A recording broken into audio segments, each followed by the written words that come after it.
Good morning दोस्तों। नई सुबह की नई शुरुआत के साथ आप सभी लोगों के साथ फिर से नया ब्लॉग।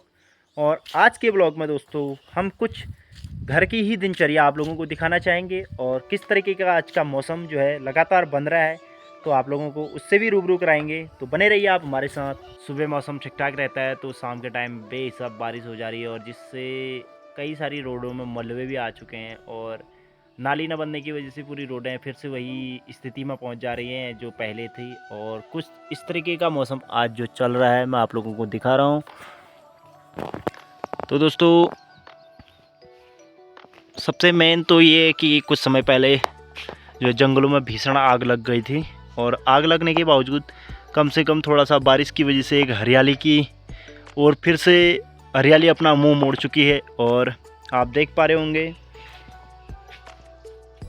कुछ दृश्य इस तरीके का है हमारे वहाँ पे भी। और साग सब्जी में थोड़ा सा आजकल की मूलियाँ और भिंडी और ओगल प्याज जो है अब खोदना पड़ेगा क्योंकि लगातार बारिश हो रही है। तो कुछ समय के बाद ऐसा जैसा लग रहा है कि प्याज फिर ख़राब हो सकता है, तो इसलिए प्याज को भी निकालना पड़ेगा। बीन्स भी हो रखे हैं और बीन्स हमारी अभी ठीक ठाक हो रखी है। और गुलाब आप देख सकते हैं, बारह मास खिलने वाला गुलाब जैसा है। कुछ अच्छे अच्छे जो हमारे पास बीज हैं हम आप लोगों को दिखाएंगे। तो दोस्तों यहाँ पे हमने लगा रखे हैं, आप ये देख सकते हैं हमारे अभी खीरा में अच्छे खासे फल आने लग गए और खीरा लगने भी शुरू हो गए। मुझे जहाँ तक दिख रहा है अभी मैं आपको दिखाता हूँ, हमारा खीरे भी लगने शुरू हो गए हैं और बढ़िया तरीके से खीरे लग रहे हैं अभी। और जैसे कि आप देख सकते हैं घर में खीरा हमारा कुछ इस तरीके से लगने लग गए हैं खीरे हमारे। और ये देख सकते हैं आप, ये खीरे बढ़िया तरीके से लग चुके हैं हमारे। और कुछ बैगन भी लगा रखे हैं और सगिया मिर्च के पेड़ भी काफ़ी बड़े हो चुके हैं हमारे। और बीन्स हमारे आप देख पा रहे होंगे और कुछ पेड़ों ने नए नए फल देने शुरू कर दिए हैं। जैसे कि आप देख सकते हैं माल्टे में कुछ फल बनने शुरू हो चुके हैं, माल्टा भी लगने शुरू हो चुके हैं थोड़े थोड़े। और लीची में भी आप देख सकते हैं हमारा लीची भी अभी जो है थोड़ा सा किस्मत ये अच्छी समझते हैं कि इधर ओलावृष्टि जो है इस बार कम रही। ओलावृष्टि जिस हिसाब से देखा जा रहा था मौसम और जिस हिसाब से बताया जा रहा था कि ओलावृष्टि की संभावना ज़्यादा है, तो ओलावृष्टि कम रहने की वजह से इस बार लीची भी हमारे थोड़ा बहुत बची हुई है। और सबसे मेन पपीता आप लोग देख सकते हैं जो सेहत के लिए बहुत ज़्यादा फ़ायदेमंद हैं। वो भी बहुत अच्छा, एक बार यहाँ पे बहुत बड़ा पेड़ हुआ करता था लेकिन वो पेड़ जैसे ही समाप्त हुआ तो उसके साथ साथ एक नए पेड़ ने हमारा जीवन ले लिया था।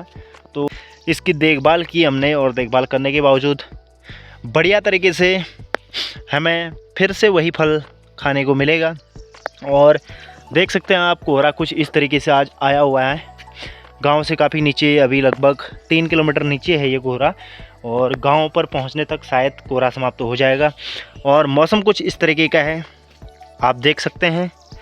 और सुबह से जानवर हमारे बाहर बांध दिए गए हैं और ये हमारी रूपसी है जो बहुत अच्छा नेचर है इसका।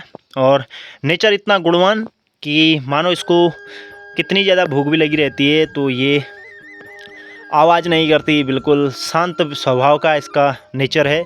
और बहुत कम भोजन में ही इसका पूर्ण हो जाता है, कम भोजन में इसका पूरी मात्रा कंप्लीट हो जाती है इसके भोजन की। और कुल मिला के ये कह सकते हैं कि ज़्यादा परेशान नहीं करता है। और तो दोस्तों धीरे धीरे अब जो है धान बुआई का टाइम आने लग गया है और धान बुआई स्टार्ट होगी। और बैसाख पूर्णिमा भी है आज। ये बैसाख पूर्णिमा होने की वजह से जो है आज शिवालय का खास प्रोग्राम बन भी सकता है। अभी देख सकते हैं कि हम थोड़ी देर बाद शिवालय भी जाएंगे। और सबसे मेन बैसाख पूर्णिमा में ही हमारा जो है जो सबसे मेन मंदिर होता है हमारा पूर्णिमा के दिन। दोस्तों मैं आप लोगों को बताना चाहूँगा हमारे यहाँ पे जो सबसे मेन माना जाता है वो है शिखर पर्वत पे, जहाँ पे कालीनाग जी का लिंग विराजमान है जो नागों के देवता हैं। तो वहाँ पे हमारी अभी पूजा अर्चना होती है। तो मैं आज बड़ा दुख जैसा हुआ कि मैं वहाँ पे नहीं जा पाया हूँ क्योंकि मैं आप लोगों को दिखाता भी वहाँ पे किस तरीके से कालीनाग में पूजा की जाती है और किस तरीके का वहाँ का मार्ग है। लगभग 12 किलोमीटर की पूरी यात्रा पैदल रहती है। 12 से 15 किलोमीटर के आसपास की पूरी पैदल यात्रा रहती है।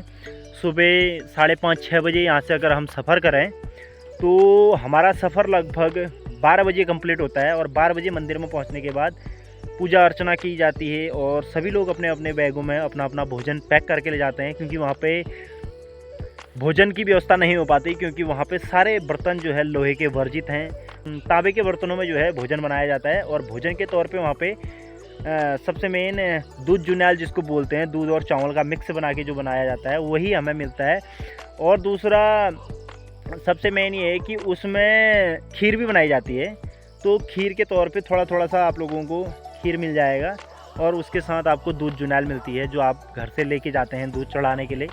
और किसी की अगर गाय भैंस है अगर ब्याई हो तो सबसे पहले कालनाग में चढ़ता है, तो हमारा उस लिए भी अगर किसी का वो हो तो उसके लिए ले जाते हैं। और दूसरा बच्चों का किसी का उस बीच का अन्नप्राशन चल रहा हो तो अन्नप्राशन के लिए भी वहाँ से अन्न लेकर आते हैं। तो दोस्तों कुछ इस तरीके की आज की दिनचर्या थी हमारी, और जो हम आप लोगों को दिखाया और बताया हमने।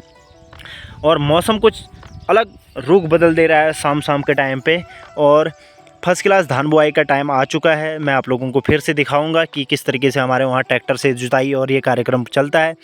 तो दोस्तों बने रहिए आप हमारे साथ। फिर से हम आप लोगों को नए ब्लॉग में और नई रणनीति के साथ और नए कार्यक्रमों के साथ फिर से आप लोगों के बीच बने रहेंगे। बहुत बहुत धन्यवाद। Please like, comment, share, subscribe Manti Pahadi channel.